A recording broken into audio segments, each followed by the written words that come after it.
Assalamualaikum warahmatullahi wabarakatuh. Bumiyahe kami papunta sa Saipuddin Baywalk sa bayan ng Batarasa, Palawan.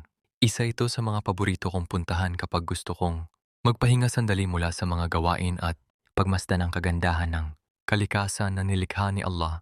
Habang papalubog ang araw, unti-unting nagbago ang kulay ng kalangitan. Mula sa maliwanag na bughaw, naging kulay kahel, dilaw, rosas, at mapulang tila isang napakagandang obra. Sa bawat sandali ng paglubog ng araw, mas lalo kong napapansin kung gaano kadakila ang kapangyarihan ni Allah sa kanyang mga nilikha. Walang tao ang kayang gumawa ng ganitong kagandang tanawin araw-araw.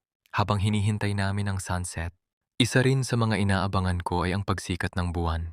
Plano kong kumuha ng moonshot gamit ang aking kamera upang maipakita ang kagandahan ng buwan at maibahagi ito sa inyong lahat.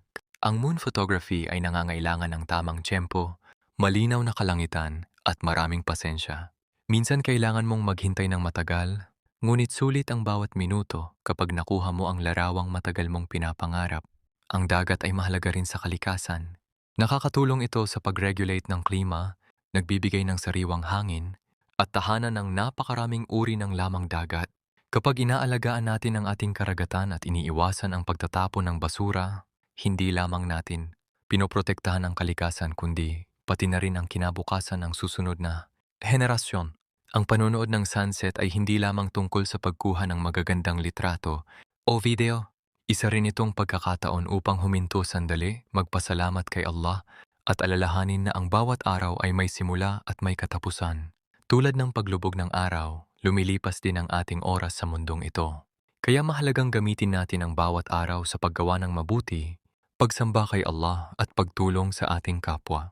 Isa rin sa mga dahilan kung bakit gusto kong mag-vlog ay upang maibahagi ang kagandahan ng Bataraza sa mas maraming tao. Maraming magagandang lugar sa ating bayan na maaaring bisitahin at pagmasdan. Hindi kailangang lumayo para makakita ng magagandang tanawin. Minsan, nasa sarili nating komunidad na ang mga lugar na nagbibigay ng kapayapaan at inspirasyon.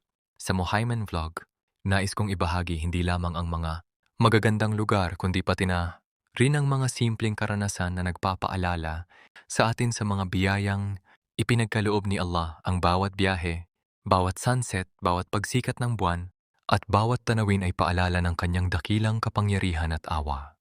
Maraming salamat sa inyong patuloy na pagsuporta sa Mohaiman Vlog. Kung nagustuhan ninyo ang video na ito, sana ay samahan ninyo akong tuklasin pa ang iba pang magagandang lugar sa Bataraza at sa iba't ibang bahagi ng Palawan. Insya Allah, mas marami pa tayong mapupuntahan, mas maraming sunset ang ating masasaksihan, at mas marami pang moonshot ang ating makukunan. Hanggang sa susunod na vlog,